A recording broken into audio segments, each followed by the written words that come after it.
What's up everyone, how are you all? Today we are back with another blazing Naruto story. What if Council insults Naruto parents? If you enjoy then please like, share and do comments. It had started out like any other normal day, so why did this day go so wrong you may ask? Well, to answer that, I think it would be best to take everything from the top. So let us start from the morning. It was about 7 a.m. on Thursday, October 8th, and just like every October 8th, a certain blonde-haired boy by the name of Naruto Uzumaki was dreading the next few days of his life. Now, a birthday is supposed to be a special, joyous time for any child, but not for Naruto.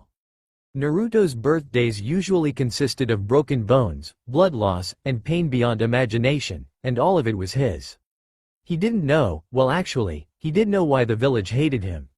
After all, it was a few months ago that he met Kyuubi no Yuko for the first time. He just acted that he had no idea about Kyuubi. Today Naruto had a team meeting, and though he didn't want to go, he didn't really have much of a choice. The only good thing to Naruto about a team meeting was that he got to be with Sakura Haruno, the only girl he was in love with. He was hoping beyond any kind of hope that he would get Sakura to go out on a date with him, at least just once, even if it was just because it was his birthday. Unfortunately, it seemed that he was just meant to suffer. When Naruto got to Team 7's training grounds, the only person there was Sakura, and Naruto couldn't believe his luck. He was actually alone with Sakura. He hadn't had a chance like this since Sasuke almost left the village. That is, until Tsunade ran into him when he was trying to leave and she knocked him out. Since then Sakura has barely left Sasuke's side. But now it was his chance and he was gonna take it. Hey Sakura-chan. Sakura wasn't in a very good mood since she had yet to see her Sasuke, and the last thing she really wanted to deal with was Naruto. What now Naruto, can't you see I'm busy waiting for Sasuke? I was just wondering if you would go out with me this weekend? Naruto even put on his happy face, even though hearing the name Sasuke would normally put him in a foul mood. How many times do I have to say it, Naruto? I will never go out with you. My heart only belongs to Sasuke. Now anyone who knows Naruto knows that will not take no for an answer. But that doesn't mean that he can't lose sight of what he was intending to do, especially when he lost his temper. Let me ask you something, Sakura. Why do you care so much about that emo brooding, self-centered, brother-hating, egotistical, Uchiha? What has he ever done for you? Has he even so much as shown any kind of affection toward you? Yet here I am, waiting on you hand and foot, only asking you out on one small date, and the only things you've ever said to me was, no. Sasuke this, Sasuke that. Well, you know what, I'm tired of hearing it. Now Sakura was two things: 1, shocked that Naruto would actually be yelling at her, and 2, angry at how he had just insulted Sasuke. In fact, they were both too distracted to notice the pair of Sharingan users coming towards them. Kakashi was the first of the two to speak. Well, here's something I never thought I would see, Naruto and Sakura arguing. Sasuke simply nodded in agreement. How could you say those things about Sasuke, Naruto? He's had a difficult life and is hurting because of the loss of his family. Now it was Naruto's turn again, and Sakura couldn't have made it any easier for him. At least he had a fucking family. He has memories of his family to go back to and remember all the good times with them. I've never had a fucking family. I have no memories of them. That also means no one to listen to you when you're sad, no one to cheer you up when you've had a bad day, and especially no shoulder to cry on when practically everyone in the village has tried to beat you to death for something that was never your fault in the first place. At this point Naruto was on the verge of tears while Kakashi was looking at the ground like it was the most interesting thing in the world, because he knew exactly what Naruto was talking about, but not because he had experienced it himself, but because he had seen a glimpse into Naruto's life when he had saved him from a rather large group of angry villagers when he was part of the Anbu. He had later attempted to adopt Naruto as his own, only to have the council reject his request every time, because they believed that the demon child shouldn't have a family. Kakashi hates the council to this very day. What are you talking about, Dobi? Guess who? I'll tell you what I am talking about, you angsty, brooding bastard. Here's a short summary of my life. At the age of 4 I was kicked out of the orphanage and forced to live on the streets, eating out of garbage cans in order to stay alive. And anytime someone actually gave me food it was extremely expired or was poisoned. By the time I was 7 I had over 823 assassination attempts on my life. By the time I was 8, Every person in this damn village had tried to kill me at least twice. Coincidentally, this was also when I was beaten, bludgeoned, and had every bone in my body broken. When I was 9, I was finally accepted into the academy, only to have practically every teacher hate me, and every time I would even raise my hand to ask a simple question I would be forced to stay after school where the teachers would beat me. After I had failed the graduation exam 3 times, I stole the sacred scroll of sealing, only to have Mizuki try and kill me and Iruka-sensei. That was when I learned that I had the damn, 9-tailed fox, aka Kyuubi, sealed inside me. At the mention of this, everyone except Kakashi's faces paled. Well, it's not every day that you learn that your teammate is the carrier of the demon that almost destroyed your entire home. But despite the looks on his teammates' faces, he continued, because, well, it's not every day that he gets to rant like this. So what I guess I'm trying to say is, my life sucks. In comparison, your life is like a dream to mine, Uchiha. And I don't want any of you saying that you understand what my life was like, because that was only a short summary of my life and you have absolutely no idea just how bad it gets. After this, Naruto just started to walk off, leaving his teammates and sensei just standing there, thinking about what they learned. That was until Sasuke decided to open his big mouth. I don't believe you. There's no way the Kyuubi was sealed inside you. We were taught that the 4th Hokage destroyed it. Naruto simply turned around, looking at Sasuke with the coldest eyes in the world. Eyes that could pierce the very core of a soul. He unzipped his jacket and let it fall to the floor, then he took off his black muscle shirt that was underneath it. At this point, Sakura was starting to have a nosebleed at the sight of Naruto's chiseled physique. He wasn't overly muscular like a bodybuilder, but he was almost an Adonis for someone that was almost 13. He had biceps that looked like they could squeeze harder than Orochimaru's pythons, pecs that someone could fry an egg on, and abs that looked like they were chiseled out of marble. But what shocked everyone was when Naruto started pumping chakra through his body. A half-sun seal appeared on his abs, half exposed because he was still wearing his pants. Now it was Kakashi's turn to talk before Sasuke could say anything else stupid today. As you can see, Sasuke, Sakura, he's not lying. The Kyuubi truly is sealed inside him. Both Sasuke and Sakura turned away from him while Naruto looked at them for a few more seconds before putting on his black muscle shirt, grabbing his jacket and walking back to his home. Thursday, October 8, 2 p.m. After Naruto's outburst, Kakashi decided to cancel the team meeting and let Sasuke and Sakura spend the day to think about everything they had learned. Sasuke had spent the day thinking about his life. He quickly realized that Naruto was right. He did have happy memories to go back on, whereas Naruto had nothing. After that realization, he decided to see if his Uchiha status affected how people treated him. Once again, to no surprise to anyone except him, Sasuke got access to nearly everything, no questions asked. When he went to restaurants, he could instantly get a seat and order, even when others had been waiting for hours. Not only that, but he was charged less than everyone else. For the next few hours he continued to flaunt his Uchiha status to see just how far he could go, and found out, he could pretty much do anything he wanted. He had a life that most people would dream about, and here he was just brooding over how to kill his brother. Sasuke then used a henge to turn himself into Naruto to see what would happen. As anyone could expect, the reaction he got from other civilians was much more different than what he got as an Uchiha. He noticed people were glaring at him for no reason, talking about him behind his back. He even went back to the same restaurants he was at earlier, but this time he was Naruto, and even he didn't expect the reaction he got. When he entered the restaurants, he was immediately stopped by the owner, given a black eye, and thrown out the back, into an alley full of trash. Needless to say, he was shocked by the results. He immediately undid the henge, walked back around the front, walked into the building, and did his Kaden Gukaku no Jutsu, leaving the building a burning pile of rubble. Sasuke decided then and there that he would do anything and everything in his power to make Naruto's life better. Kakashi had spent the day reminiscing about his past, about his old team, him, Rin, and Obito. Then he started to think about his sensei, the former Yondaime Hokage, Minato Namikaze. He thought about how great his sensei was, how he treated everyone on the team as equals, about the way his sensei smiled when he was proud of his team. Then something hit Kakashi. It was his sensei's grin and how it resembled that of the one Naruto always had. Then, it hit him like an Doryuden, Earth-style, Earth Dragon missile. That same stupid grin, those same blue eyes, that same dirty blonde hair. He had always passed it off as a coincidence, but he couldn't deny it any longer. Naruto Uzumaki was definitely the son of his former sensei, and for the first time in a long time, Kakashi felt like a complete and total moron. Sakura was having some realizations of her own.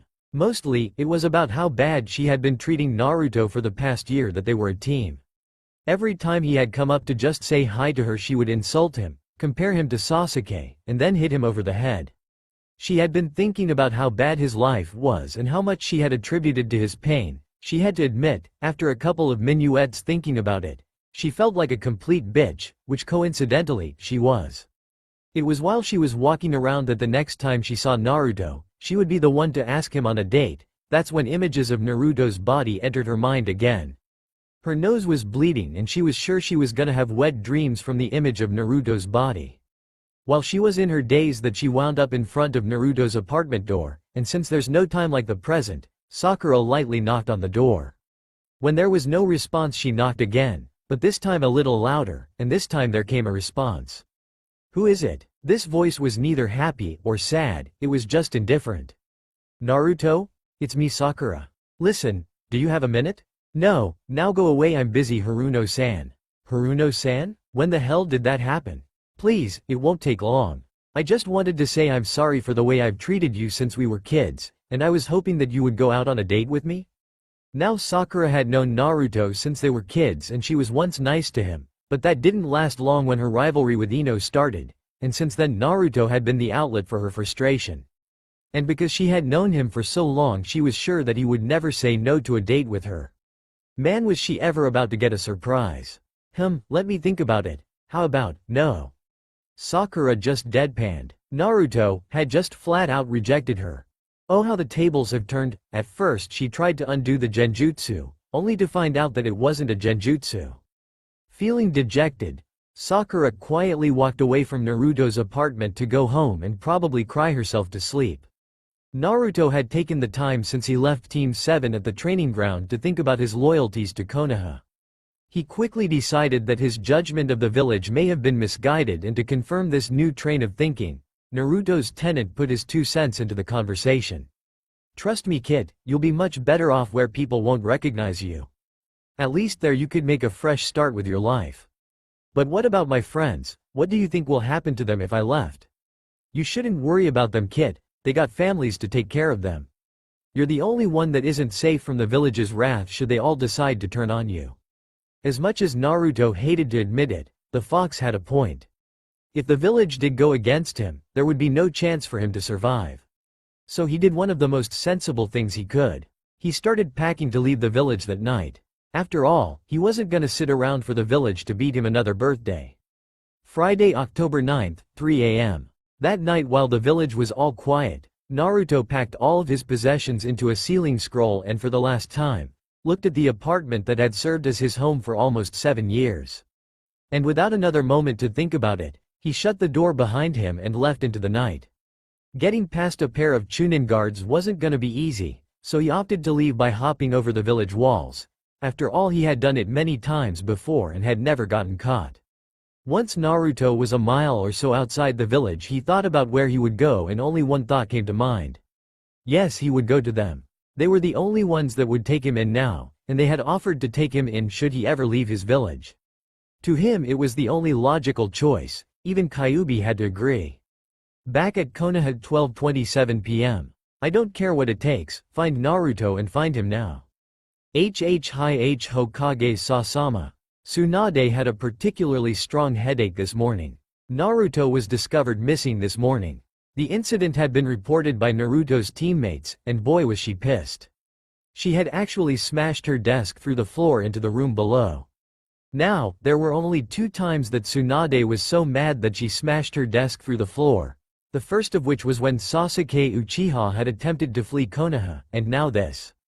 And she was so hoping that this day was going to be peaceful, but whenever Naruto was involved, nothing was ever peaceful. Flashback. The day had started out quiet enough. Tsunade had made Shizune make her a cup of coffee. There were no loud problems last night, no reported incidents so far. The day was actually peaceful and Tsunade was looking forward to it. Of course that didn't last long as 3/4 of Team 7 walked into Tsunade's office. The first visible sign that something was wrong was actually the absence of said sign. Naruto wasn't there, and Tsunade could instantly tell something was wrong. The suspicions were confirmed when she noticed that Sakura was crying, but Sasuke seemed fine, well, mostly fine. Sasuke had 4 distinctive emotions showing on his face.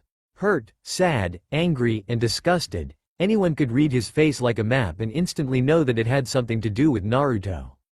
Kakashi was the only one that looked somewhat normal. In fact, he was the only one that was stable enough to give Tsunade the news, and man was he ever scared to give this news to Tsunade. "Tsunade-sama, we have some disturbing information about Naruto Uzumaki." The words made Sakura cry a little harder, and made Tsunade squirm. She never wanted to hear disturbing news about Naruto, but she had to know what the problem was. What news about Naruto? The second those words passed her mouth, she knew she would instantly regret them. "I hate to be the one to tell you, Hokage-sama, but it seems that Naruto has disappeared from the village late last night." Sakura broke out sobbing again. Sasuke turned to face away from Tsunade, and Tsunade just simply paled. I mean, this was truly pale. I mean, her face was eggshell white. She was maybe expecting that he had been admitted to the hospital because of overexertion or something similar to that, not that he would leave the village. Only 4 words, these words were the only thing that she could think of. Find Naruto Uzumaki, now. Practically everyone in the village heard her, and instantly knew that today was not going to be a good day. After all, it was her decisions that dictated how smoothly the village was going to be run, and when she's on the warpath like that, the only thing that her victims could do was cringe. At least with Orochimaru you didn't have hope, that way it didn't hurt as much when he sliced, mutilated, or just plain experimented on you. With Tsunade, she gave you the illusion of hope. That's what makes her more twisted than Orochimaru at times. In about half an hour, Tsunade had assembled the Rookie 9. Except Naruto, their senseis, half of the Inuzuka clan, and half of the Hyuga clan, which also surprisingly consisted of Heishi, Hinata's father and main branch leader. Of course he didn't come to help the efforts as much as he did to actually stop them. Unfortunately, he did the one, most idiotic thing that anyone could do. He openly voiced his opinion of Naruto in front of Hinata. "Tsunade-sama, I don't see why it is that you want us to look for that demon brat. He's nothing but a failure and a hindrance to this village." Now, Tsunade would have attacked Heishi right then and there if her desk wasn't in the way. However, Hinata was more than willing to take on the job for Tsunade, and I don't mean being the Hokage. Nobody insults Naruto-kun. Hinata did something that nobody had ever expected. She had smashed her fist into his stomach, kicked him in his nuts, and when he was bent over in pain, she smashed her fist into his face, sending him through the Hokage's doors and Heishi into a painful unconsciousness. To say that everybody was shocked would be like saying that Naruto needed herbal tea to calm him down. There would never be enough. So when Hinata faced the crowd in front of her, she had a look of determination in her eyes that just screamed, "I'll be taking over for Naruto, any questions?" Tsunade didn't need to say anything else before she sent the search party on their way, leaving Heishi unconscious in Tsunade's door. End flashback. Ever since then, everyone had been looking for Naruto, but with little to no success. Tsunade was getting worried because it had been hours since she sent out the search team and the village council would have already found out that Naruto had abandoned the village. Thought it was never said, Tsunade had known that Naruto hadn't been taken out of the village by Itachi or by anyone else. Naruto would have put up at least some sort of fight, even if it was enough to alert anybody, and the council knew this too. I'm sure that's why that any Hokage had never gotten along with the village council. Too much dirty politics. It was half an hour since the last field report and she would be getting another one any minute now. And as if on cue, a Inuzuka appeared in Tsunade's office to give the report of what the group has found. "Hokage-sama, I have news from the field." "Go ahead, I'm listening." Hinata Hyuga and Sakura Haruno had to be admitted to the hospital due to blood loss. Now this had piqued the Hokage's interest. Hinata seemed so strong when she left to find Naruto, so why would something as simple as blood loss stop her? And how did this come about? "Hokage-sama, after finding Naruto Uzumaki's jacket and pants, someone made a comment about him running around the forest nude. After that comment, Hinata and Sakura were found with blood coming out of their noses." Now, Hinata she could understand, but Sakura? She couldn't figure out how that would happen to her. But before she could think any further, Shizune ran into Tsunade's office with a distraught look on her face. Lady Tsunade, the council has decided to declare Naruto-kun a missing nin. And for the second time that day.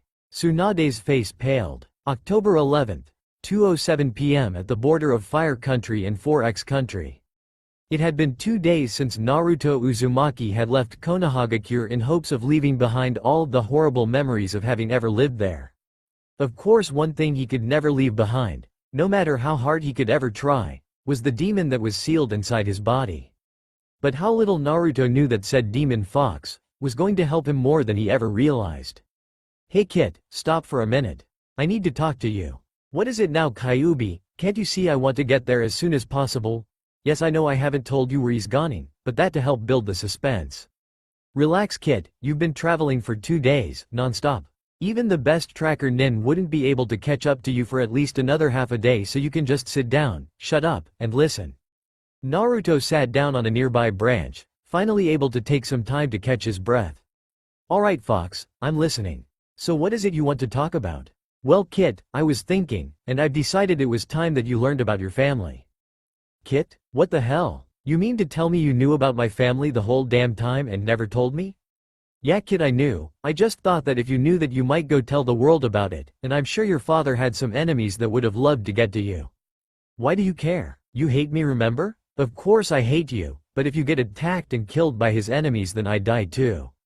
And I don't want to die. But now that you're out of the village and no one knows where you are, I think it's safe to let you in on the secret. Naruto was practically bouncing off the walls. He was finally gonna learn who his parents were and where he came from. Of course his bouncing off the walls were irritating a certain red-furred demon. Would you quit that infernal bouncing? You're giving me a headache. Now listen closely. Your mother was a former ninja from the hidden Whirlpool village. Her name was Kushina Uzumaki. As you can tell, you got your name from her, as well as your personality. Believe me Kit, she was always hard for anyone to handle except your father. Speaking of which, I suppose it was time I told you who he was, although I'm sure you've heard of him. His true name was Minato Namikaze, but you would be more familiar with his other names. Most notably would be the Yondaime Hokage of Konohagakure. Now, Naruto's been known to overreact at times, like when Ichiraku Ramen was having an all-you-can-eat ramen sale. That was a good day for Naruto.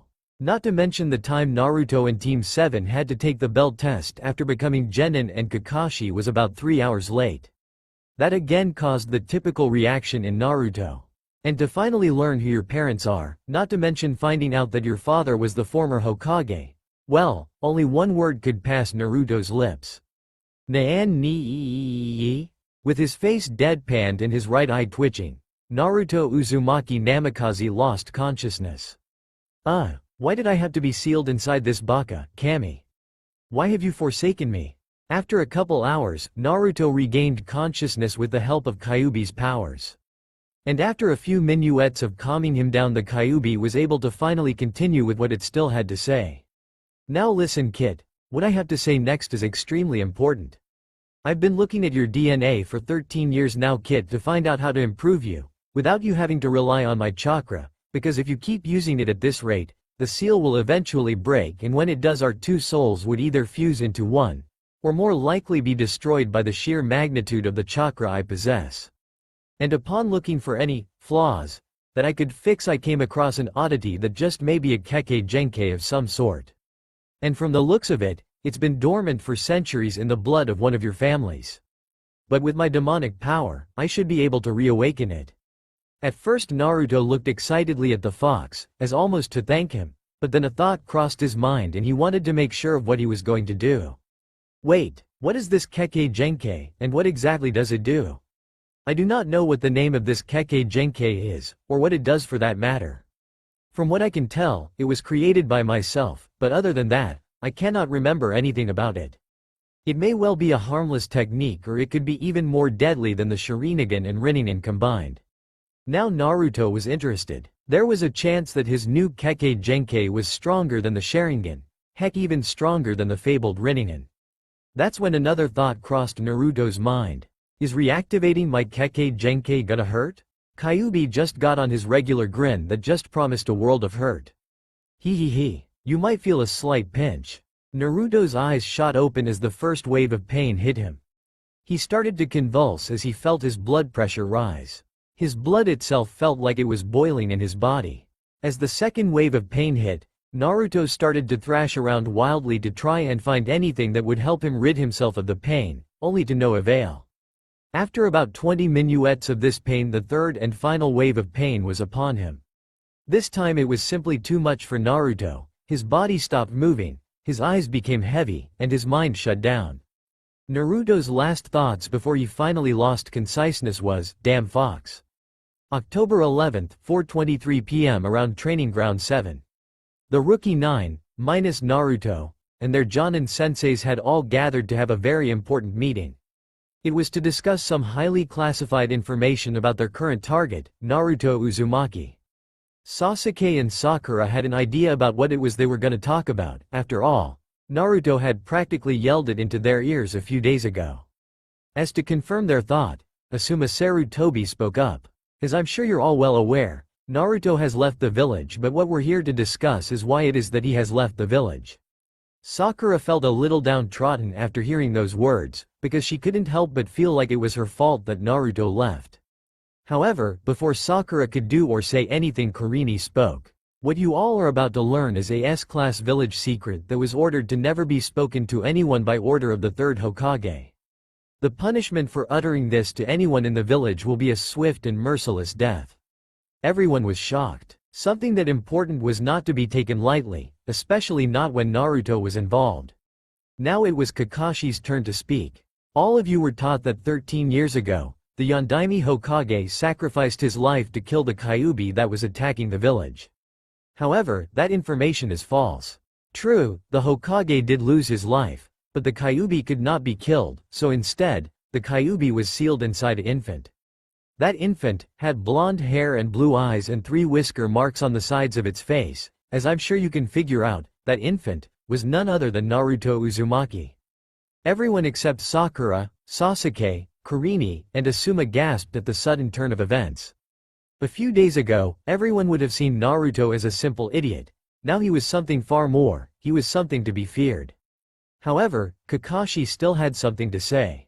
Listen, what I've already told you is all that we were supposed to tell you, but what I'm about to tell you doesn't leave this group alright? Naruto is the son of my former sensei. That's right, he's the son of the 4th Hokage, the man that sealed the Kyuubi inside him. When my sensei was dying on the battlefield after sealing the Kyuubi, he asked me to protect and take care of his only child. I tried so many times to adopt Naruto, but the damned village council would never let me or anyone adopt him. They kept saying, "Let the demon die alone." And, "The demon child doesn't deserve a family." I wish Naruto could come back to the village, but the village has decided to name Naruto as a Nuki Nen. So please, if you find Naruto, try to convince him to come back. I can't do anything else but ask for your help now. All of the present genin and even Asuma and Kurini were stunned to see that Kakashi, the unbreakable pillar of strength, both mentally and physically, was actually crying in front of them, in front of everybody. Both Sakura and Sasuke did the only thing they could do. They tried to console their grieving sensei, until out of the blue, Jiraiya popped into the conversation. Well, I hate to interrupt everyone, but I have information on 2 possible destinations for Naruto. One of which is in Tanzaku town, which is about 2 days from here. The other destination is Sanagakure. Kakashi immediately appeared in his normal state, obviously trying to hide his softer side from the sight of Jiraiya, who would obviously love nothing more than to have some dirt to torment Kakashi for the rest of Jiraiya's life. Kakashi, I have a message for you from Tsunade. She says to get to her office ASAP. As for you 10. I want you to split up into 2 groups and go to both Tanzaku town and Sanagakure. It's likely that Naruto may have gone to Tanzaku town because his tracks lead in that direction, but I still want people to go to Tsunade just in case he's trying to lead us away from him. With that said, everyone dispersed while Jiraiya walked in the direction of the women's bathhouse with a perverted grin on his face. October 11th, 9:30 p.m. Naruto had woken up from Kyuubi's alteration with a slight headache. Okay, maybe the headache wasn't as small as I say it was, The main thing is, Naruto's head was pounding and he was pissed. The only good thing about all this was that at the end of his suffering was that he now had a Kekkei Genkei, even if he still didn't know what it did yet. Unbeknownst to Naruto, Kyuubi did a little more than just activate his Kekkei Genkei, he also gave Naruto's brain a desperately needed upgrade. Let's face it, Naruto's brain was running on outdated software the day he was born. At around 11:37 that night, Naruto arrived at his destination. A secluded hideout in the middle of a darkened forest. Just looking at the hideout gave Naruto the chills, but at least it was safer than where he had been living for the last few years. Naruto hesitantly walked up to the door and gave it a few quick knocks and waited for an answer. "Oh Kami, I hope I didn't wake them up. I know he can get pissed when he wakes up." Now what Naruto expected to see was a man in his mid-30s with short black hair, cold lifeless eyes, slightly paled skin, in dark shinobi gear with bandages wrapped around his mouth. I'm sure you figured it out now. But what Naruto did see was a young girl. Yes, Haku is a girl. I have always thought that she was, so she shall be in my stories. About his age, with long black hair, deep brown caring eyes, with soft features on her face. She was wearing a dark pink sleeping gown that went down to her knees with a few senbon sewn into her outfit. Of course, with Naruto being a teenager now and his hormones kicking in, Naruto stared at this beautiful sight for a few minuets before snapping himself out of dreamland. "Hey Haku-chan. Naruto. What are you doing out here?" "Oh, nothing much, really, just getting some air, enjoying nature. Oh, and I just abandoned my village."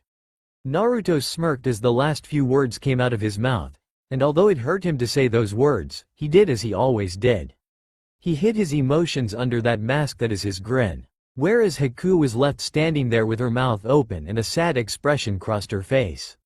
Of course Naruto picked up on this in a second. "What's wrong Haku-chan, you look upset. Is something the matter?" "It's just, I'm sorry to hear that you had left your village. They must have done something awful to you to make you leave them. That village has been mistreating me for years. It was just time that I learned that the village didn't want me. So I did the only smart thing I could." Haku gave Naruto a warm embrace, at which said, "Perv in training," flushed red as he felt two warm pillows press against his chest. "Come in Naruto-kun, Zabuza-san should be in the living room." Naruto gulped hard at the name Zabuza. Of course, who wouldn't gulp at hearing the name of the demon of the mist? However, Naruto had expected to talk to him, so he just braced himself for anything, but he didn't expect this. When he was Zabuza, he was wearing a light blue muscle shirt, his usual black cargo pants, his hite ate around his eyes to try and get some sleep on the couch. And to his right was a light blue teddy bear that matched the color of his shirt. Naruto couldn't help but snicker at the sight of Zabuza, the demon of the mist, cuddled up to a teddy bear. But at the sound of Naruto's snickering, Zabuza opened his eyes. "Who's there?" "Zabuza-san, we have a guest. It seems that Naruto Uzumaki has left his village and is wishing to stay with us." Zabuza lifted up his hite to look and see if it truly was Naruto. After all, he hadn't expected to see Naruto again after the incident with Gato. After all, Naruto was a leaf ninja and the likeliness of him coming back to Wave Country was minuscule at best. But lo and behold, to Zabuza's surprise, it was in fact Naruto. "Well, it's good to see you again, Naruto. I wish to talk about why you are here, but I think it would be a good idea to save that discussion until tomorrow." "Thanks Zabuza-san, I am a little tired. Do you have any extra rooms I could borrow?" However, Haku was the one to answer that question, catching both Naruto and Zabuza off guard. "Naruto-kun, you can stay with me in my room tonight." Two distinctive things happened when Haku said that. One, she flushed as red as Hinata usually does, and two, both Naruto's and Zabuza's jaws hit the floor. Now, ever since Naruto saved both Haku's and Zabuza's lives, Zabuza has been treating Haku more like a daughter than a weapon. So obviously he was going to say something to prevent that from happening, but when he was the look in Haku's eyes that promised pain if he said anything, well, he did the smart thing and kept his mouth shut. As Haku walked away to get her room set up, Naruto and Zabuza noticed that she was strutting. And when she was out of earshot, Zabuza turned his attention to Naruto. "Listen Naruto, I don't know what Haku is thinking, but I do know what young men think, and if you do anything to take advantage of Haku, I swear to Kami I will slice you in half. Is that clear?" Why yes Zabuza-san. But What do I do if Haku-chan tries to take advantage of me? Sigh. If she tires to take advantage of you, well, I won't be able to do anything but wish you the best of luck. And if you both decide to get married, then I wouldn't be able to do anything other than give you both my blessings. At this, Zabuza looked a little depressed. He would never admit it, but he sees Haku as his daughter, and the thought of giving her away to someone else hurt him like any other father with a daughter. But he didn't expect to hear the next thing he heard. It's alright if she marries me. It's not like she's gonna be my only wife, especially with my Kekkei Genkai and me being the last of my clan and all. Now this threw Zabuza for a loop. What is Naruto talking about? He has a Kekkei Genkai like Haku? Well, if that's the case, then Konohagakure was too foolish for its own good to let him go. I will not make that same mistake, especially with what Haku would do to me if I let him leave us. When Zabuza finished thinking, both he and Naruto were startled by something they both never thought they would see. Haku had called Naruto's name in a very seductive voice, and when both glanced at her, for the second time that night, their jaws hit the floor. Haku was wearing nothing more than her chest wraps, thin panties, and a paper-thin, semi-transparent, pink nightgown, with her hair let down and a small blush across her cheeks. Naruto had to do everything in his willpower to keep from having a nosebleed, while Zabuza, who had never seen Haku in anything like that before, was just standing there with both his eyes twitching. All the while neither could take their eyes off of her. Naruto-san? Yeah? I don't think you will get out of having with her tonight. Yeah, good luck with that, Naruto-san. I'm going to bed. Yeah, good night. And with that, Zabuza disappeared to his room on the other side of the hideout, leaving Naruto and Haku alone. Nato hesitantly walked to Haku's room to see that, surprisingly, it was a calm blue color with a pink bed with small plushies on it. To put it bluntly, it was just kinda girly. Naruto, noting this, couldn't help but giggle a little at the sight of it.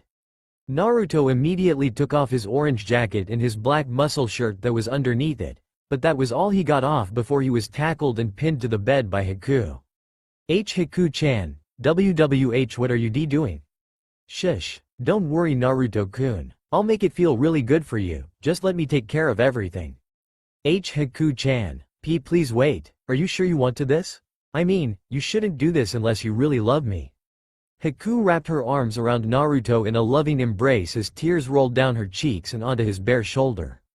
And he in turn wrapped his arms around her waist and returned her embrace as they held each other close. Oh, Naruto-kun, I do love you. You're so caring about others, and you saved both my and Zabuza-san's lives. I could never forget that, and I could never forget your smile that just seemed to melt the ice around my heart. Every night since you left, I would see your face in my dreams, and in everything I heard I would hear your voice calling out to me. Oh, Naruto-kun, I can't imagine living without you. That is how I know that I love you and only you, so please, Naruto-kun, stay by my side forever. Haku-chan. I don't know what to say. I mean, every time I would protect someone I would think about you and what you said to me the day we met in the field where you found me. And the time we met again on the bridge, you know. Sticking a guy with about 100 senbon needles can make an impression on a guy. But seriously, your face has haunted my dreams for the past year that we have been apart. And if you want to stay by my side, then will you have me as your husband? Although we may not be able to get married just yet, in a few years I'm sure that we could have a beautiful wedding. These words left Haku in tears of joy as she passionately kissed Naruto on the lips while baring her soul to him. What followed after that could be described as nothing short of loud and passionate. While at the same time, Zabuza was trying to get some sleep and thinking about what had happened to him and Haku over the past year. Flashback. Zabuza's POV. Zabuza's fight with Kakashi wasn't going well.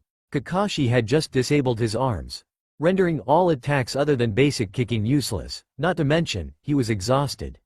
He had tried to attack Kakashi at least one last time, only to get knocked away with a meager backhand, courtesy of Kakashi.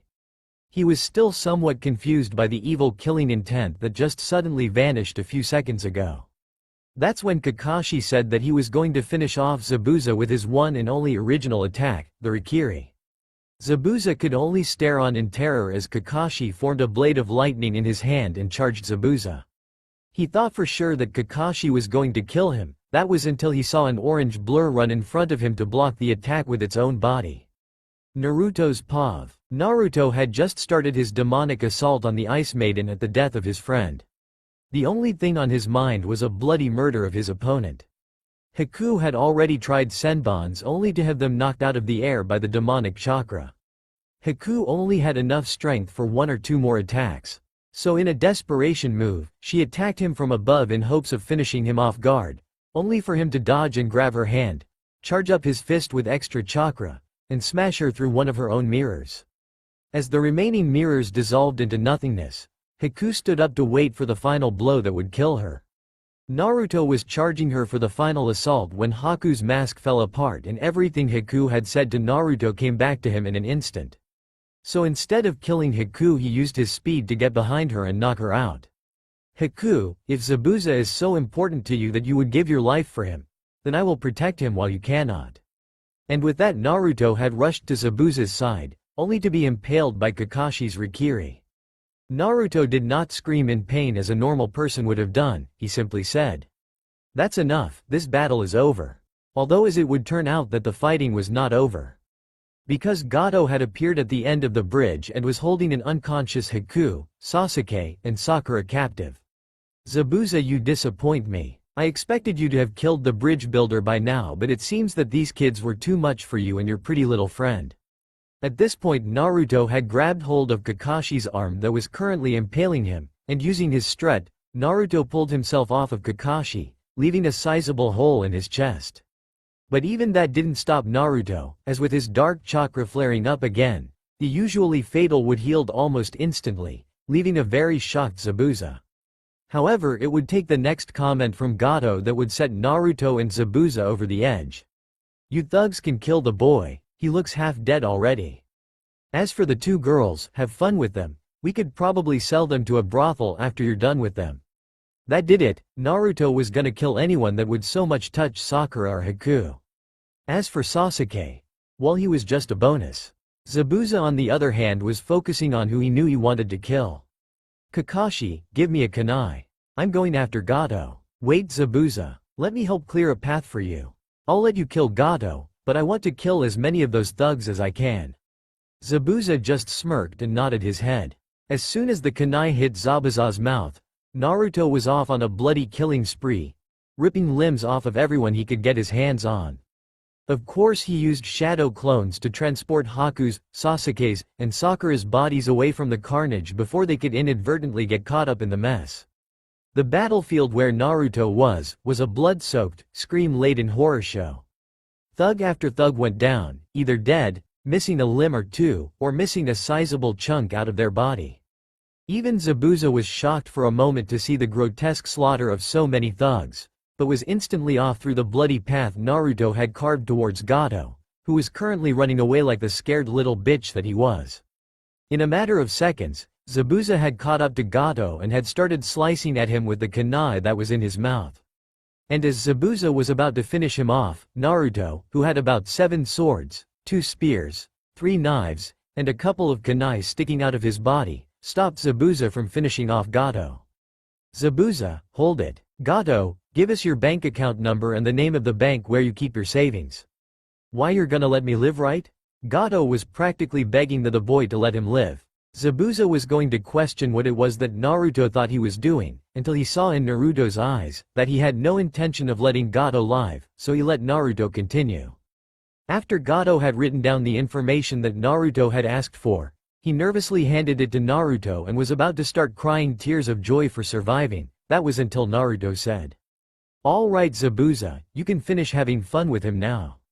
The look on Gato's face was priceless as Zabuza turned his head, smirking at him. As Naruto walked over the many corpses and dismembered limbs of his fallen prey, he couldn't help but smirk at the sounds of screaming, a metal kunai tearing through flesh, and the satisfying sound of a body hitting the water below. When Naruto finished walking over the bloody mess that was once a giant gang of thugs, he saw that the village had decided to come to the rescue, only to come too late. But Naruto did get Gato's information for a reason, and when he saw the villagers, he couldn't help but think that job got a little easier. However, Naruto passed out before he could get too far. After all, with the fox's chakra reseated, Naruto had nothing left to keep himself conscious. So he collapsed then and there on the bridge. Naruto didn't recover from chakra exhaustion, fatigue, and from his wounds, until about a week later, at which point he gave Tazuna, Gato's bank information and told him that it was for the village so that it could get back on its feet. A few days later Naruto and the rest of his team had to leave for Konohagakure, and as everyone faded into the distance Haku heard Naruto say that he would be back to visit eventually. After that, Zabuza had started looking at Haku as more of a daughter than a weapon.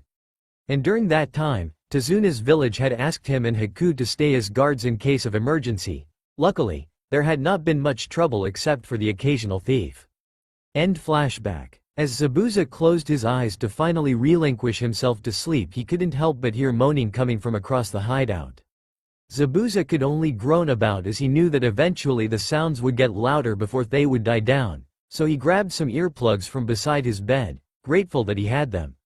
The next morning, Naruto woke up in a soft, pink bed, holding and being held by something both soft and warm. This was something extremely new to him, because he would normally wake up to Sometting cold, in a small bed with only the light from his window to let him know it was time to wake up. Suddenly the events of the previous night came rushing back to him as he remembered his invigorating night with Haku. That's when he noticed that two soft, warm pillows were moving against him, and he started blushing like a ripe, cherry tomato. Deciding that they couldn't stay in bed all day, Naruto gently nudged Haku in hopes that would wake her, but when that didn't work, he started to gently kiss her on the neck, getting a moan of pleasure out of her until she slowly woke with a smile on her face. Morning Naruto-kun. Thank you for last night, I have never felt that good in my whole life. Yeah, me either. And as much as I would love to lay here naked with you, I think we should get up and get something to eat. With one kiss, Haku reluctantly got out of bed and headed toward the shower at the end of her room. While Naruto simply got dressed in his usual black shirt, boxers, and orange jumpsuit, the monstrosity. Naruto quietly walked out of Haku's room and into the living room of the hideout. He was hoping to avoid Zabuza. After all, he had just slept with Haku after Zabuza had distinctly told him not to. However, Naruto's horrible luck would not let him get away from the wrath of the demon of the mist. As he was about to make it to the kitchen to make a bowl of ramen, he felt a strong killing intent emanating from behind him. He was too scared to look behind him, but if he didn't he knew that he could be killed at any moment, so reluctantly he turned to see a fuming Zabuza. Not exactly a good sight in the morning. Uzumaki. What exactly did you do with Haku last night? Z Zabuza, please listen to me. Haku-chan pinned me to the bed last night and she told me, and we, please don't kill me. So, Haku was the one that started all of it, huh? Hi, but I told her that we shouldn't do it unless we loved each other. But she said that she loved me and I love her, so we didn't see a problem with it. I see, sigh. Well, if that's the case, then from what I heard last night, then it's safe to say that you both love each other. I won't get in the way of your relationship with Haku, but if you ever break her heart, I'll rip yours out through your skull. GG go, got it. Good, now we need to talk about what you said last night about your Kekkei Genkei and having more than one wife.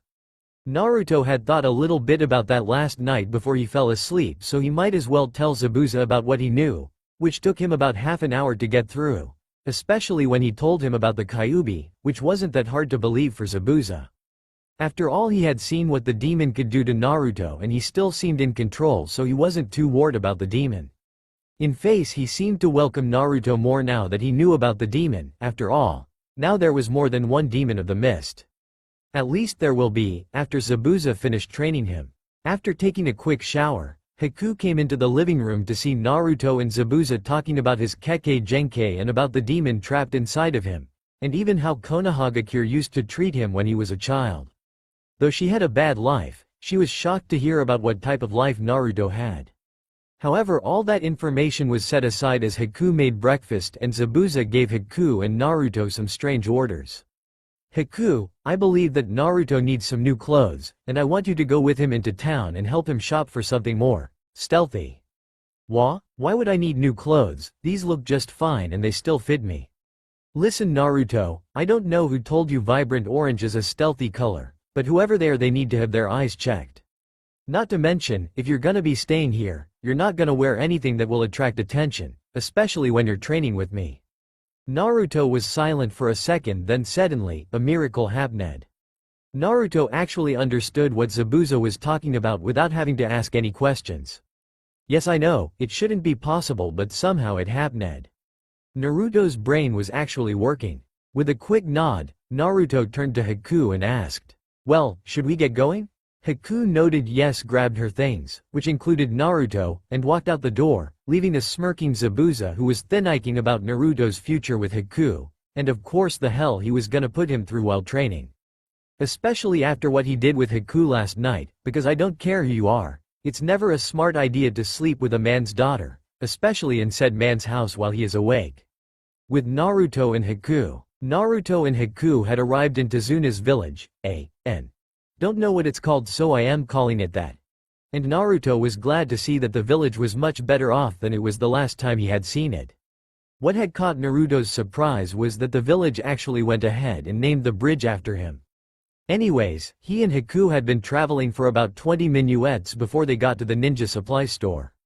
Naruto already had shuriken, kuni, ninja wire, exploding tags, some food pills, and some plasma pills, so all he basically needed was a new set of clothes. After some experimenting, Naruto decided that he liked a mix of dark red and black, so he got a dark red gi with a black vest with the kanji for fox in red on the back, black cargo pants with a custom design of Kaiui on the right pants leg with its tails wrapping up around the leg. He also had black shinobi sandals and his Hite-8 now had black cloth with a clear scratch across the leaf symbol. Haku was drooling at what she now saw, obviously pleased with what she was seeing. After Haku paid for everything, Naruto offered to take Haku to lunch. After all, it was the least he could do, at least that's what he said. Naruto, instead of taking Haku to a ramen stand, which oddly enough Kyuubi advised against, took Haku to a real restaurant. Most of the time Haku would talk about her training with Zabuza and all of the guys that tried to ask her out, only to be scared away by Zabuza, while Naruto would talk about his past, what his other friends in Konoha were like, all the while trying to avoid the subject of Kyuubi, but of course he knew that he couldn't avoid that forever. He still doesn't know Haku was eavesdropping. As Naruto and Haku were getting ready to leave the village, they heard the familiar voice of Inari running toward them, or rather, trying to escape his friends while laughing. Naruto immediately knew who it was. Used a henge to make himself appear as a slightly older teen with black hair and green eyes. Even if Naruto was welcomed in Wave Country, if his old teen came back then his cover would be blown. He watched as Inari continued to laugh as Inari passed him and Haku and Inaris's friends came around the corner and passed him. He couldn't help but smile at Inaris's happiness. It seemed like a total 180 compared to the last time Naruto was in Wave. Naruto and Haku made it back to the hideout in the forest to see Zabuza waiting for him outside. This was not a good thing. He seemed rather impatient, which could mean one of two things. 1. He was USP set that Haku and Naruto took too long to get back, or 2. He was eager to train Naruto, and said Ninja was really hoping it was the first one. Unfortunately for him it was training. And so began Naruto's relentless training session with Zabuza that would take a total of 3 years to complete. It had been 3 years since, in most of the villagers' opinion, the greatest day in Konoha's history. The day that 13-year-old Naruto Uzumaki left Konoha. However, things hadn't been going well after he left. The village itself seemed dark, dreary, and just plain unpleasant at times. Some people began to think that it was because the little ball of sunshine that was Naruto was the only thing that made it even remotely pleasant to live in. Though most people would never admit it, they were thinking along the same lines. In the Hokage Tower, the village council was about to have a meeting that nearly no member of the council wanted to be at. This was because of 3 reasons. 1. Tsunade had been on a big drinking binge last night and would most likely punch the first person that would disagree with anything she said, inevitably meeting up with her later at the hospital, which was her turf. 2. The topics for today's discussion were things that the council wanted to never hear again, which would indicate that it was about Naruto Uzumaki, their greatest pain in their asses. 3. The Hidden Waterfall Village and the Hidden Sand Village were both currently on unfriendly terms with Konoha.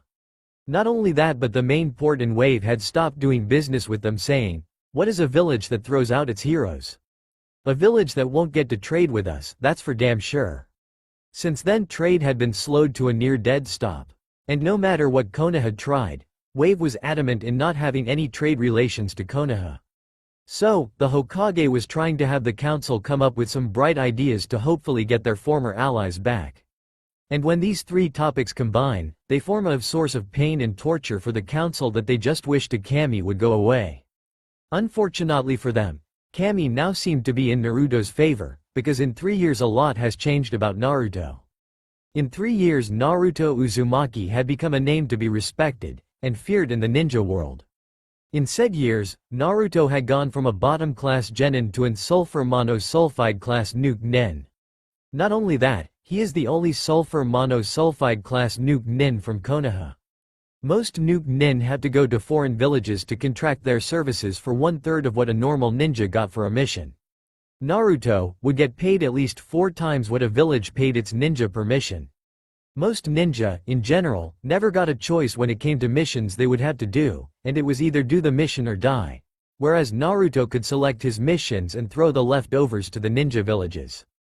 But most impressively, despite his position in the world, and the problems it presents, he had a 100% success rate, something that was almost unheard of in the ninja world. But rumors were that Naruto never traveled alone, that he in fact had a companion that looked like a tracker nin. But other than that, there were no rumors of Naruto or his companion, as they were too fast and too good at evading capture to be caught by anyone, and no one had any idea where Naruto stayed when he wasn't on a mission. Well, except for the people that hired them in the first place, but rumors said that if the client squealed, they would be killed. However, the council had to deal with what was at hand at the moment. And at the moment Tsunade could be heard walking toward the council chambers, even though they were supposedly soundproof. And after a moment of terrible silence for the council, a hungover Tsunade could be heard barging into the council chambers. "Alright, listen up dammit. I have a hangover right now, so if anyone pisses me off right now, I will personally break your spine. Is that clear?" Crickets chirping. Good. First off, we'll start this meeting with the topic of relations to the other villages. So does anybody have any bright ideas to help mend the situation? A fat, non-Akamichi, man from the civilian council is the first to address Tsunade. "Tsunade-sama, we believe that if we were to send shinobi to the other villages, to possibly live as residents in the foreign villages, that we might be able to get onto good terms with them." Before Tsunade could ask how someone as stupid as he was on the council, Inochi beat her to the punch. So to speak. Are you kidding me? If we were to send our shinobi to foreign villages, who knows how the other villages would react? Not to mention doing such a preposterous idea would only weaken our forces. Next to speak was Nara Shikaku. Inochi's right, at the rate things are going it's only a matter of time before our village becomes weak enough for the other villages to attack and possibly destroy us, and scattering our forces to these very villages would only hasten the process. Man, what a drag. Tsunade inwardly smiled, she always enjoyed seeing the civilian council shut up one way or another. But now it was her time to take the floor. "I agree with both Nara-san and Yamanaka-san. Such a plan will only cost us our lives. That is why we must think of a way to possibly restore relations with our former allies. But Hokage-sama, Suna nor any of the other villages are willing to support us, and as much as I hate to admit it, the Uchiha name doesn't bring in as much positive publicity as it once did. What this village needs is a powerful ally to restore relations to the other villages, but who? There is only one that I can think of that has enough power to help us, and we have finally found him." The entire council looked at her quizzically at her. "Well, who is it you're talking about?" asked Hiyashi, who was losing his patience. Tsunade grinned evilly at the council. "I'm talking about Uzumaki Naruto." There was an uproar of both approval and disapproval throughout the council chambers. The civilian side was absolutely livid at what she was suggesting. The fact that she would suggest getting help from the demon boy had pissed off a lot of the civilians, while only 2 or 3 seated on the shinobi council sat with a begrudging look on their faces. "Tsunade-sama, have you lost your mind? We cannot use the demon. That would show the other villages that we are weak and that they should attack us. Watch what you say or the next words from your mouth will be your last," said Tsunade, radiating killing intent. The nameless civilian immediately sat down and shut his mouth. "So Tsunade, you say that you know where he is. Do you care to share that information with the rest of us?" asked Sume Inuzuka, who was one of the few people on the shinobi council that had a grudge against Naruto. 1. For beating Kiba in the Chunin exam prelims, and 2 was for what Kyuubi did to her husband and brother during its attack. "No, Inuzuka-san, I won't be sharing that information with the council. But I will inform you that I have already sent someone to retrieve Naruto-kan. By now he should be halfway to the destination. Tsunade-sama, we of the Civilian Council demand you tell us just who you sent so that we can stop him and prevent him from reaching the demon. Now Tsunade was getting pissed off.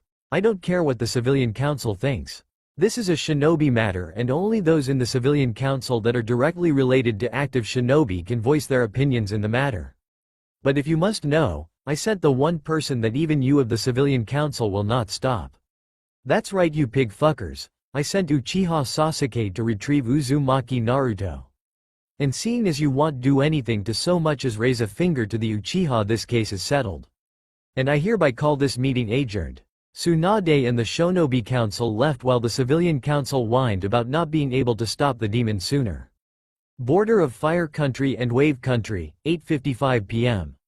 Sasuke Uchiha was now at the dock between Fire Country and Wave Country. Apparently he had missed the last boat for the day, so he had to wait until tomorrow morning until he could make it to his destination. He was hoping that he would make it in time before his target, his friend, would disappear again. It had been 3 long years since Naruto Uzumaki disappeared into the night, and Sasuke knew that the other Rookie 8 needed to see Naruto again, especially Hinata and Sakura. Pushing all other thoughts aside, Sasuke wondered how Naruto had changed.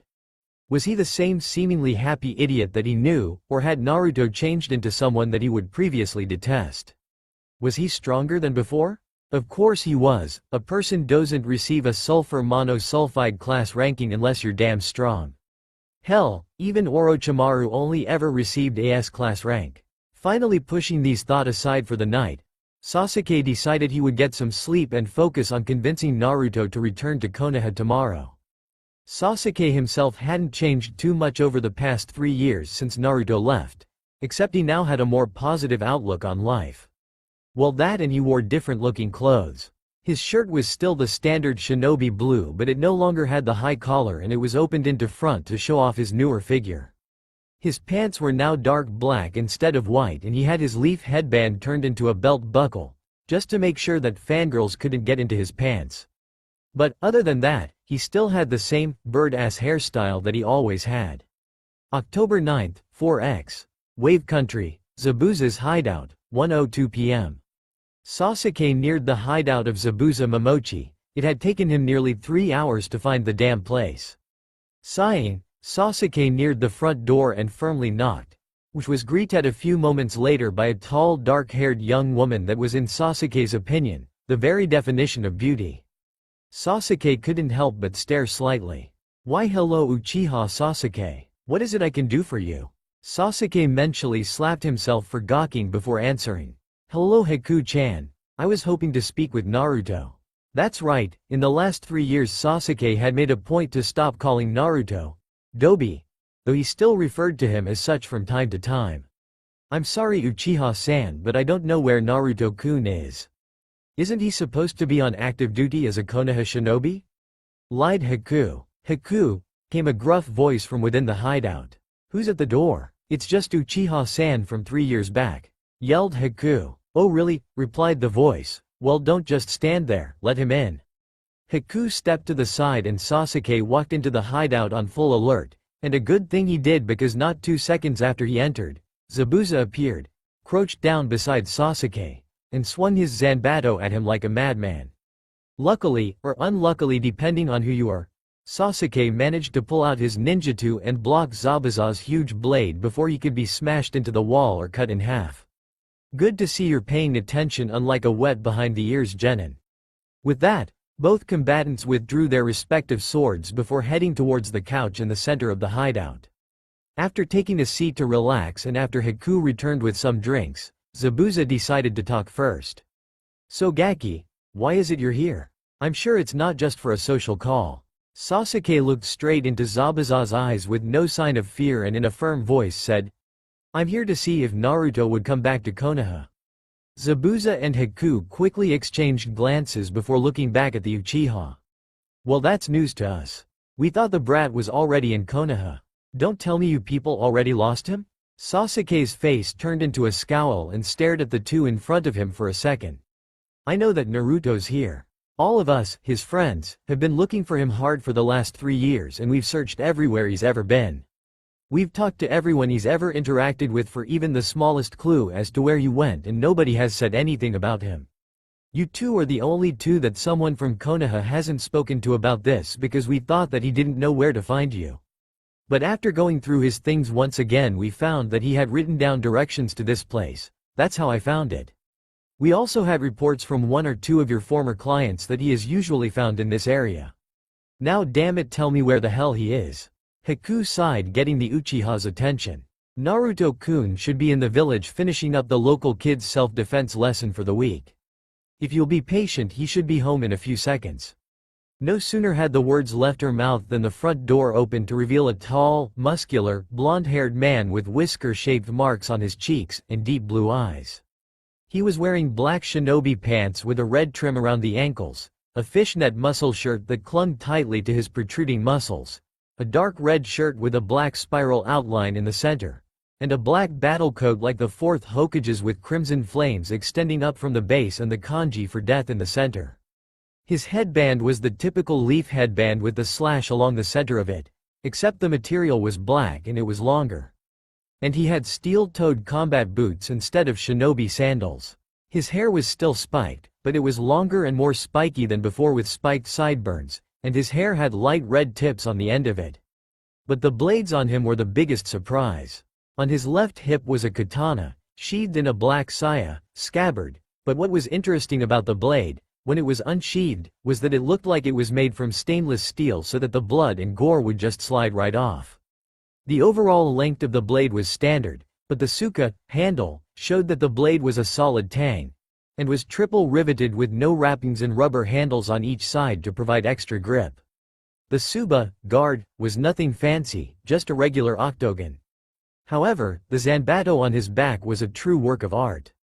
The pommel, which was clear over his right shoulder, was in the design of a black kitsune head with its jaws open, revealing it holding a red gem.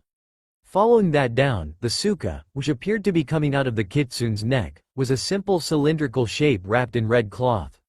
But the blade, whistles, was truly the hardest work of all. Damn near 6 feet of killing power. Both sides of the blade were sharpened, unlike Zabuza's zanbato. One side of it had serrated teeth to tear and rip into an opponent. The other side was a simple bladed side, but the bastard was sharper than a razor blade. The scariest things about the blade though was that this fucker was segmented. That's right, if chakra was pushed into this thing it would detach and could be used like a whip. Think Zabumaru from Bleach, and it was all held together by multiple adamant wires. The colors of the blade also helped it look badass. The inside of it was solid black that just seemed to absorb all light in its general vicinity, while the edges of it were crimson colored. Overall it was a 6-foot long, by 2 feet wide, by 3-inch thick hunk of pure death. And everything assembled made on badass looking Naruto.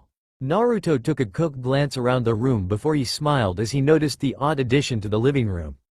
Well, if it isn't my old pal Uchiha Sasuke, how you been Teme?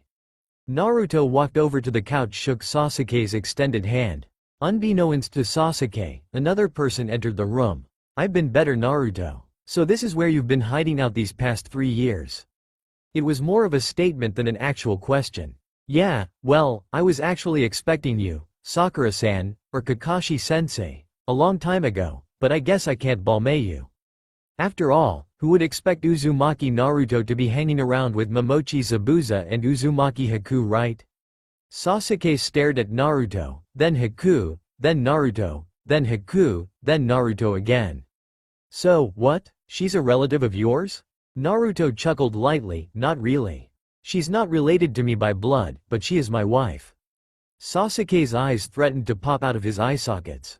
But before he could say anything he was suddenly tackled from behind and pinned to the ground with his arms held behind his back. What the hell? Sasuke shouted. Get the hell off me, damn it. The shadowed assailant huffed lightly before leaning down to examine its downed prey, revealing the assailant to be female. The girl had blonde hair that was wrapped in a long ponytail. She had slitted eyes and a pair of delicate lips, though you'd never be able to tell without touching them. Moving down he noticed that she was slender but not at all weak, that was easily distinguishable by the moderate amount of muscle on her abs and biceps. She also had a nice bust, about a C-cup in size with a small amount of cleavage showing from her black long sleve shirt with a purple midsection. Moving further down, perverted thoughts, he noticed that she also had some muscle on her legs.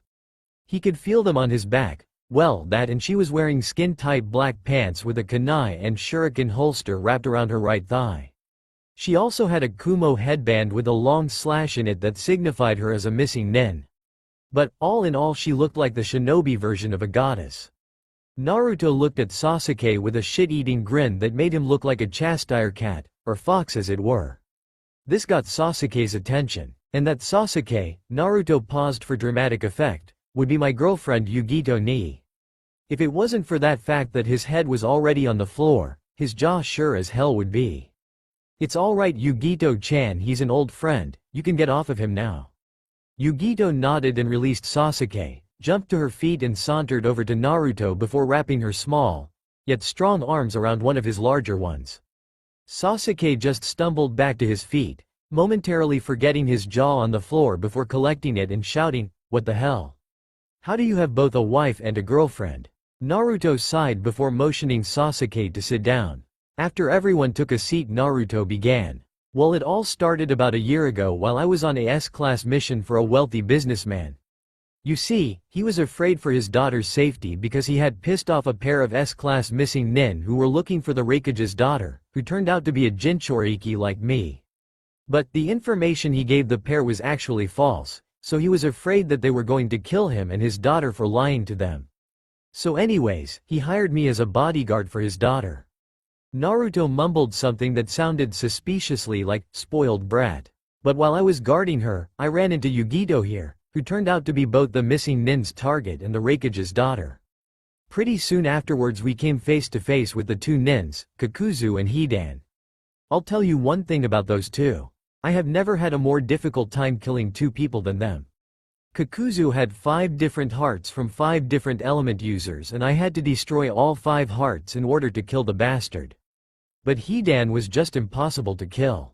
I even went as far as to cut the fucker's head off before he completed this ritual thing about some religion he called Jashin, I think it was. Anyways, even after I cut the bastard's head off he still wouldn't shut the hell up, but at least his body stopped moving after he lost his head. After it was all said and done I burned what was left of Kakuzu and Hidan's bodies, grabbed Yugito, who got knocked out during the fight, and Hidan's head, reported that the mission was a success to my client, collected my pay and dropped Yugito off here.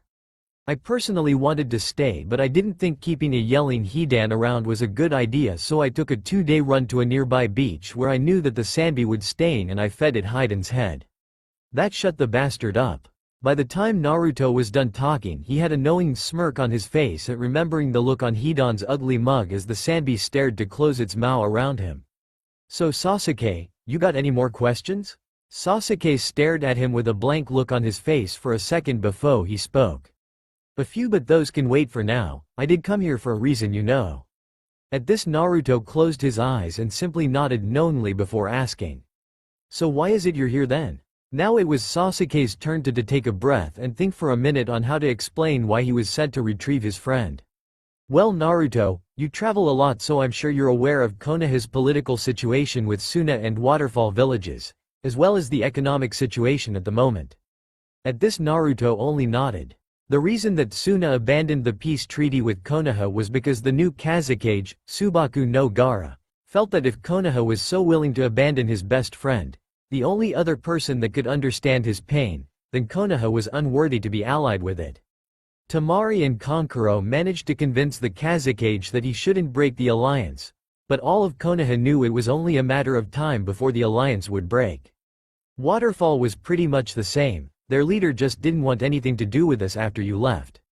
But the end of the trade agreement with Nami no Kuni, finally found the name of the damn village, is what really hit Konoha hard.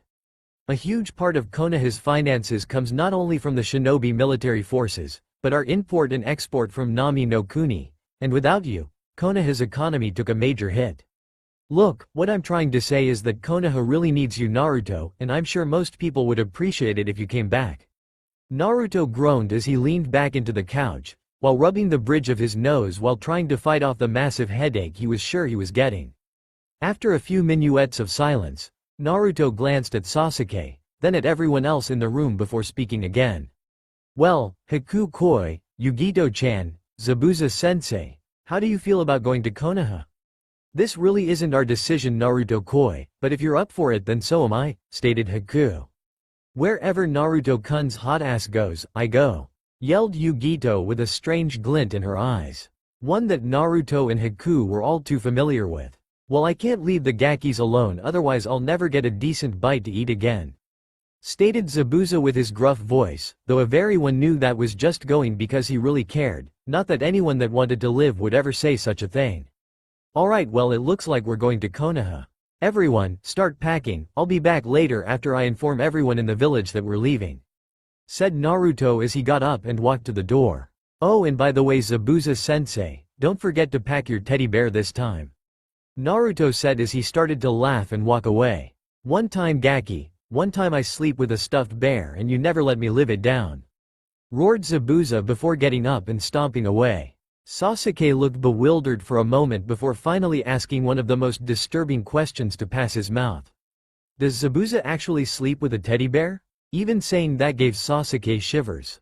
Hi, Two-san told me that Tsunami gave it to him as a token of appreciation for protecting her from some thugs that tried to rape her. But I knew that this wasn't true because I had bumped into her while she was shopping and she told me that she had asked Zabuza if he would take care of Inari while she was out of town for a day. Naturally he agreed to it and she gave him the bear as a token of appreciation. He hasn't stopped sleeping with it since, whispered Haku. Nami no Kuni, 5:02 p.m. Naruto walked up to Tazuna's house to tell Inari that he was gonna be gone for a while.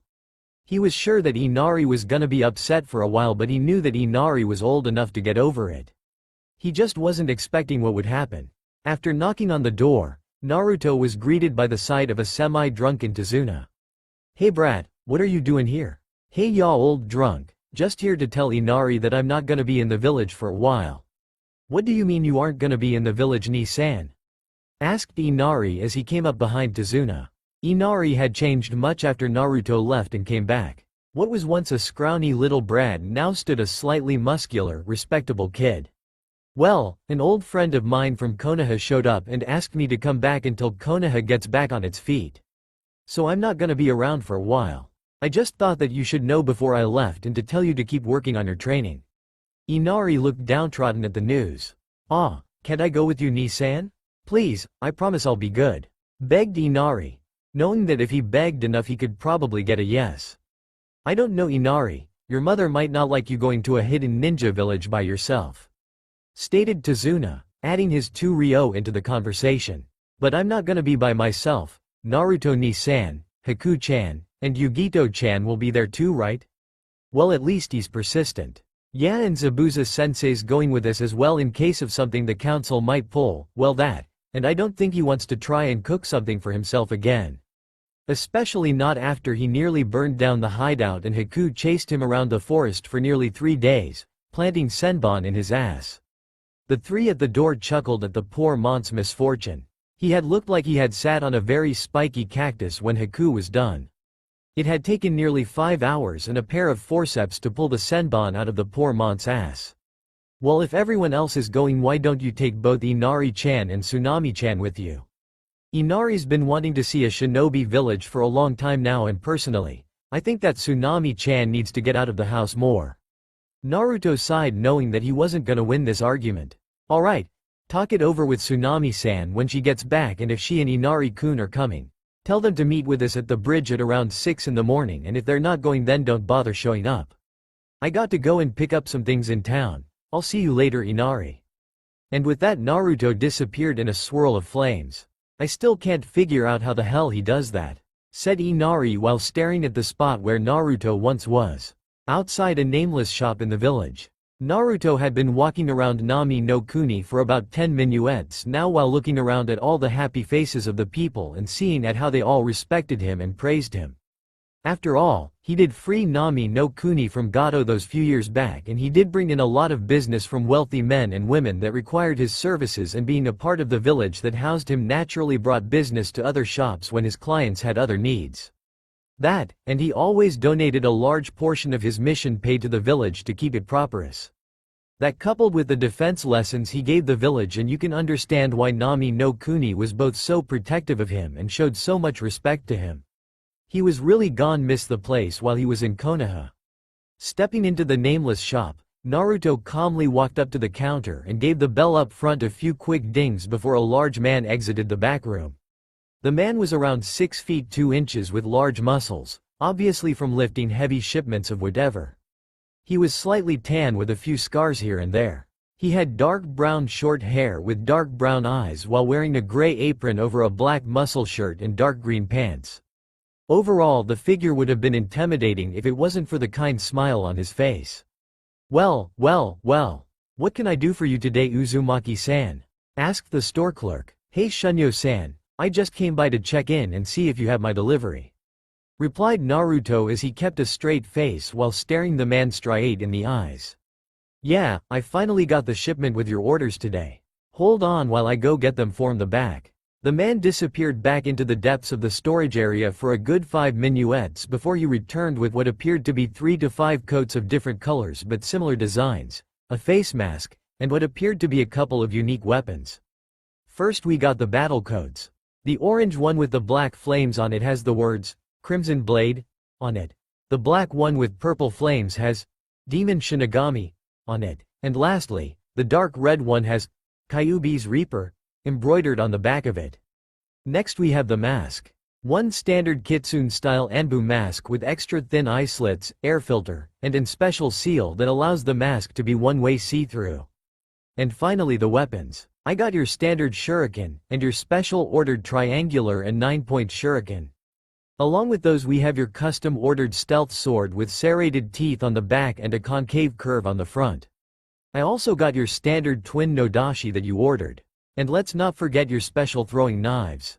Oh, and I finished repairing your knuckled tantos and push dagger. All in all, this will cost you somewhere around 594,000 ryogaki.